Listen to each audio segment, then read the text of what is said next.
September 1972. Los Angeles was burning in golden evening light.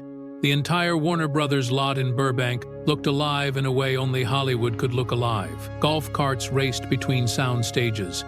Crew members hurried across concrete pathways carrying cables, coffee cups, toolboxes, lighting rigs, clipboards, and unfinished conversations. Somewhere in the distance, a director was yelling for silence while another stage exploded into fake gunfire for the seventh take of the afternoon. The air itself carried the smell of work. Fresh lumber, hot electrical wiring, industrial paint, sweat trapped beneath studio lights, cigarette smoke drifting lazily through dry California heat. It was the smell of movies being built from nothing. Hollywood never slowed down. Not for exhaustion, not for failure, not for ego, and certainly not for the people inside it. The Warner Brothers lot had become its own machine long ago. A giant living mechanism that swallowed ambition every morning and spit out legends, disappointments, forgotten actors, overnight stars, and broken dreams by sunset. Some people arrived believing Hollywood loved them. Eventually they discovered the truth. Hollywood loved only movement. And on this particular Tuesday afternoon in September, Stage 14 was finally beginning to quiet down. Inside the soundstage, the remains of the day's production still lingered in the air. The set had been dressed as a martial arts training hall. Wooden floors stretched beneath overhead lighting. Heavy punching bags hung from steel mounts. Wooden dummies stood against the walls like silent soldiers waiting for instruction. Training weapons rested neatly beside carefully arranged mats. Every inch of the room had been built to look authentic because cameras saw everything and forgave nothing. The afternoon shoot had wrapped 20 minutes earlier. Now the crew moved through the familiar ritual of breakdown. Light stands came apart piece by piece. Thick cables were rolled across the floor. A prop assistant carried equipment toward storage crates while grips loosened rigging from the ceiling above. Their movements had the mechanical rhythm of people who had repeated the same actions thousands of times before. Nobody spoke loudly anymore. The loudness of production was over. What remained was the tired calm that settled over film sets at the end of long days. Near the playback monitor sat director Robert Klaus. A small leather notebook rested open across his knee while he reviewed footage from the afternoon shoot. His handwriting filled the pages in neat organized rows. Shot notes, adjustments, timing corrections, camera considerations, nothing escaped his attention. Klaus had been directing long enough to understand something younger filmmakers never did. Good films were not created through inspiration alone. They were built through discipline, through details, through patience. He watched the playback monitor carefully, expression controlled, emotions hidden beneath decades of professional experience. Younger directors celebrated too early. They got excited over moments before the work was truly finished. Klaus had learned that lesson years ago. Film punished overconfidence. So even though he was satisfied with the footage, he barely showed it. Only a slight narrowing of the eyes. Only a tiny nod to himself. That was enough. He was halfway through writing a note about camera placement when the stage door opened behind him. No dramatic entrance, no announcement, just the sound of hinges moving. Bruce Lee walked in. Sighed. The atmosphere shifted immediately. Not loudly, not obviously, but everyone nearby felt it. Bruce moved across the stage wearing black training clothes from his morning session at his martial arts school across town. The clothes were simple, plain, functional, no attempt at style, no attempt at appearance. Yet somehow every eye noticed him anyway. Because Bruce Lee carried something most men never possessed: presence. Not the loud kind, the dangerous kind. Everything about him looked stripped down to essentials only. No wasted motion, no unnecessary movement. Even the way he walked seemed efficient, as though his body rejected anything that served no purpose. Crew members glanced at him instinctively as he crossed the room. Some nodded respectfully. Others simply watched. By 1972, stories about Bruce Lee already moved through Hollywood like whispered legends. Stories about impossible speed, impossible power, impossible discipline. Most people who heard those stories assumed they were exaggerated. Until they met him. Then suddenly the stories no longer sounded exaggerated enough. Bruce spotted Klaus near the monitor station and walked directly toward him. R. Obert looked up from the notebook, and immediately his face softened. The professional expression disappeared, replaced by genuine warmth. The two men had spent months working together now, building a project both of them believed might become something special. Long days, long conversations, long arguments about movement, camera angles, philosophy, pacing, authenticity. Respect had formed between them slowly. Real respect, not Hollywood respect. not fake industry politeness, something honest. Bruce grabbed a folding chair beside the monitor cart, opened it smoothly with one hand, and sat down without ceremony. Klaus waved his assistant away. The two men began talking quietly while the stage continued emptying around them. "How's the shoulder?" Klaus asked. Bruce shrugged once. "Better." The word meant workable, nothing more. Bruce Lee measured injuries differently than normal people did. Pain was information, not complaint. If the body could still function, then the body continued. They shifted into conversation naturally. Script pages, fight choreography, locations in San Francisco, camera timing, casting choices, the kind of conversation that existed between wean professionals who trusted each other enough to speak honestly. Bruce listened with total attention whenever something interested him. Not polite attention, not waiting for your turn attention. Complete attention. It unnerved people sometimes. Most conversations in Hollywood were performances. People pretending to listen while planning their next sentence. Bruce actually listened, and when he looked directly at someone, it felt like he saw more than they intended to reveal. Around them, the stage slowly emptied, equipment disappeared, footsteps faded. The sunlight coming through the open stage entrance deepened into richer gold as afternoon drifted closer toward evening. For a few minutes, everything felt calm. Then the stage door opened again. Kurt Russell walked in, 21 years old, tall, broad-shouldered, confident. The kind of confidence youth gives people before life teaches them the difference between confidence and certainty. Russell had grown up in Hollywood. Cameras had surrounded him since childhood. He understood rooms instantly, understood charm, understood momentum, understood how to walk into a space and make people notice him. And honestly, he was good at it. He wore jeans and a half-open collared shirt, moving with the relaxed swagger of someone whose life had mostly rewarded him for being exactly who he already was. He spotted Klaus immediately. "Bob?" Klaus looked up. A smile appeared. The two men knew each other from previous productions. Enough familiarity for casual conversation. Enough history for easy jokes. Russell crossed the stage confidently, talking before he even reached them. "That meeting almost killed me," he said dramatically. 2 hours of people saying absolutely nothing. Klaus laughed quietly. "That sounds about right." Russell grinned. Hollywood meetings were famous for producing excitement without conclusions. Everyone promising possibility while committing to nothing. Russell described the meeting with natural humor, clearly enjoying himself. Then his eyes drifted toward the man sitting beside Klaus, Bruce Lee. At first glance, Russell barely registered him. A lean Chinese man wearing black training clothes, sitting quietly beside the monitor cart. Small frame, calm posture. Russell's attention passed over him automatically, then came back. Something about Bruce felt unusual. Not physically intimidating exactly, just still, very still. Most people constantly leaked energy. Nervous movements, small adjustments, tiny performances happening unconsciously every second. Bruce did none of that. He simply occupied space completely. Russell tilted his head slightly. "Who's this?" he asked casually. The tone mattered, not openly disrespectful, but dismissive. The kind of tone people used when referring to assistants, extras, or background personnel. A few nearby crew members exchanged tiny glances instantly. Klaus noticed too. His expression changed almost invisibly. Bruce spoke first. "I'm RobertsGuest.com voice, even tone. Nothing emotional inside it." He looked directly at Russell. Not aggressive, not friendly, just direct. Bruce Lee, the name landed.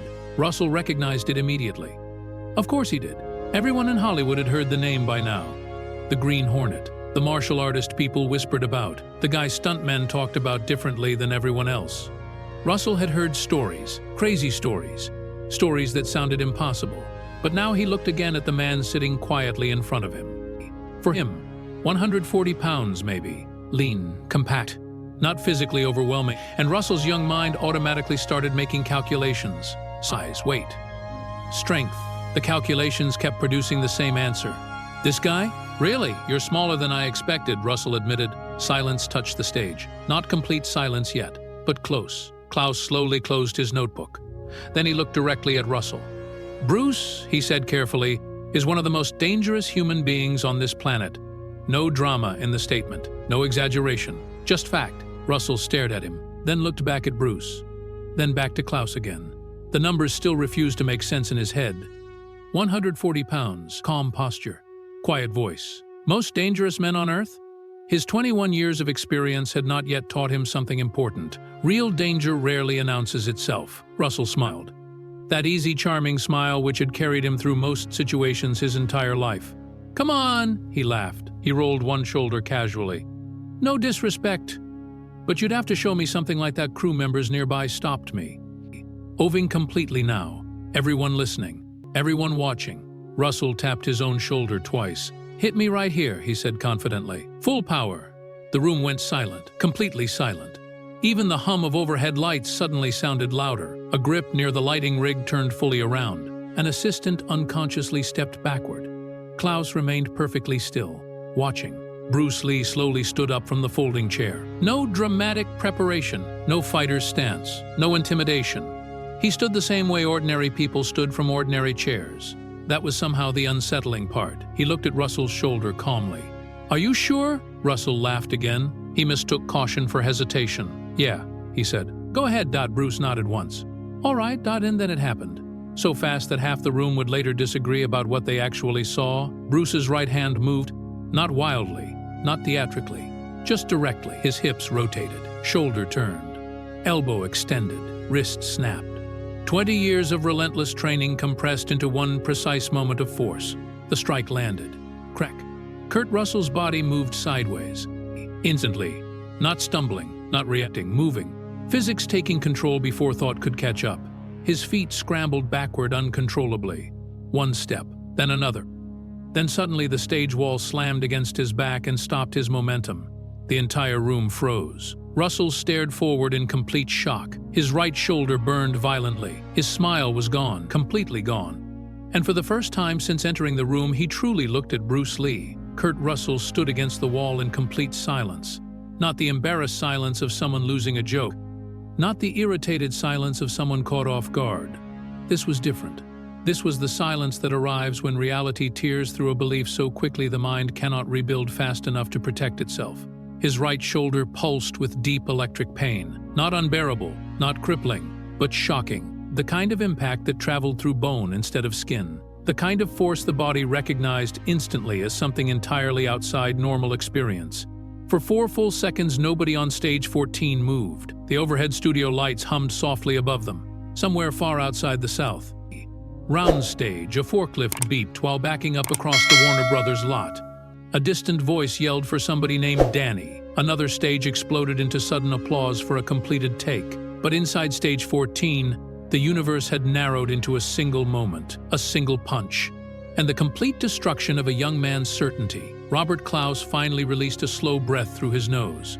Tiny, controlled, but impossible to hide. The corners of his mouth betrayed him first. He had known exactly what would happen the moment Russell offered his shoulder. Not because he underestimated Kurt Russell, but because he understood Bruce Lee better than almost anyone in Hollywood did. Most people saw Bruce and noticed size. Klaus saw efficiency, and efficiency frightened him more than brute strength ever could. Because brute strength exhausted itself. Efficiency never wasted energy. Bruce stood exactly where he had been standing before the strike, calm, relaxed.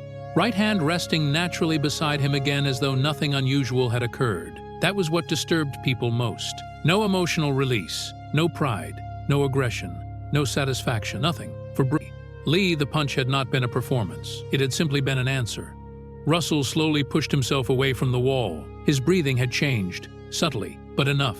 The easy rhythm was gone now. He rotated his shoulder carefully, eyes narrowing as pain shot through the joint. Not permanent damage. Bruce had controlled the strike perfectly. That realization would come later. At this moment, all Russell understood was this. The small, quiet man in black training clothes had just moved him across a room with terrifying ease, and had done it without appearing angry. One of the grips near the lighting equipment finally whispered under his breath, "Jesus Christ." Another crew member shook his head slowly. Nobody laughed. Nobody made jokes. Because everyone in the room understood they had just witnessed something real. And real things carried weight. Russell looked at Bruce again. This time there was no dismissal in his eyes, no casual superiority, only recalculation. "You barely moved," he said quietly. Bruce tilted his head slightly. "You moved enough for both of us." A few crew members exchanged stunned looks. Klaus lowered his eyes briefly, hiding another. Her smile. Russell exhaled sharply through his nose. Then unexpectedly he laughed. Short, honest, slightly breathless. Not defensive laughter. Not fake laughter. the laughter of somebody realizing they had walked directly into a lesson they desperately needed. "Well," he muttered, flexing his shoulder carefully, "I guess that answers that." Bruce sat back down in the folding chair, smoothly, effortlessly, as though the entire exchange had lasted no longer than someone passing salt across a dinner table. He picked up the conversation with Klaus immediately. "So the San Francisco location," Bruce said calmly. "The lighting there in the afternoon will create problems if we shoot too late." And just like that, he moved on, completely. No lingering tension, no emotional residue, nothing carried forward. Russell stared at him in disbelief. That part almost disturbed him more than the punch itself. Most men would have enjoyed the moment. Most men would have used it, smiled, smirked, flaunted it in front of the crew. Bruce Lee did none of that, because proving himself had never been the objective. Bruce already knew who he was. And people who truly know who Hey are rarely waste time advertising it. Klaus resumed the discussion, though amusement still flickered at the edges of his expression. "The third location gives us better street access," he replied, reopening his notebook. "But parking the equipment trucks there is going to be a nightmare." Dross nodded thoughtfully. Russell remained standing several feet away, still processing what had happened. The room itself slowly began breathing again. Crew members resumed moving equipment, though conversations stayed quieter now. Every few seconds someone glanced toward Bruce again, as though checking whether he was still human. One of the younger assistants approached another crew member near the lighting rig. "That was full power?" he whispered. The older grip shook his head immediately. "No," he answered softly. "If that was full power, the kid wouldn't be standing." The assistant swallowed hard. Across the stage, Russell heard the comment, and suddenly another realization struck him. Bruce had held back. A lot. The thought settled heavily into his chest. Because if that had been restraint, then what exactly would full power have looked like? Russell stared at Bruce. Again, really stared this time. And for the first time he noticed details he had completely missed before. The stillness, the posture, the way Bruce's body never wasted movement, the calmness in his breathing, the absolute absence of ego. He suddenly understood why certain stuntmen talked about Bruce Lee with almost religious respect. It wasn't just speed, it wasn't just fighting skill, it was control. Complete control. The kind of control most men never achieved over themselves even once in their lives. Bruce glanced toward Russell without turning fully. "You're athletic," he said calmly. Russell blinked. The compliment caught him off guard. Bruce continued, "But athletic is not the same thing as trained." No insult in the words, only truth. Russell nodded slowly. "Yeah," he admitted quietly. "I'm starting to understand that." Bruce folded his hands loosely. "Most people think fighting is about aggression," he said. "It is not. Aggression is emotional. Emotion slows the body." The room listened now without pretending not to. Even the crew nearby had subtly stopped working again, because Bruce Lee speaking about combat sounded different from other men did. Discussing it, other people described violence. Bruce described understanding. Real fighting, Bruce continued, his precision, timing, economy, knowing exactly how much force is necessary, and no more. Russell flexed his sore shoulder again. "You definitely knew exactly how much." Bruce's expression barely shifted. "Of course." That answer sent another quiet ripple through the room. No arrogance, no pride. Just certainty. Absolute certainty. Klaus leaned back slightly in his chair, observing both men carefully. He had seen this happen before, not the punch specifically, but this transformation. People met Bruce Lee expecting charisma and martial arts tricks. Then they encountered discipline so complete, it rearranged their understanding of physical capability.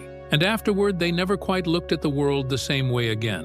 Russell walked slowly toward the folding chairs nearby and sat down carefully. For the first time since entering the stage, he no longer seemed interested in controlling the room. Instead, he looked thoughtful, humbled, and strangely calmer than before. "You know what the crazy part is?" Russell said after a moment. Bruce looked at him. "I really thought you wouldn't hit me." Several crew members smirked quietly. Bruce did not. "You asked honestly," Bruce replied. "So I answered honestly." Russell shook his head slowly, laughing once under his breath. "That might be the most terrifying sentence I've ever heard." Even Klaus chuckled at that. The tension finally loosened, but something fundamental had changed. Respect had entered the room now. Not forced respect, earned respect.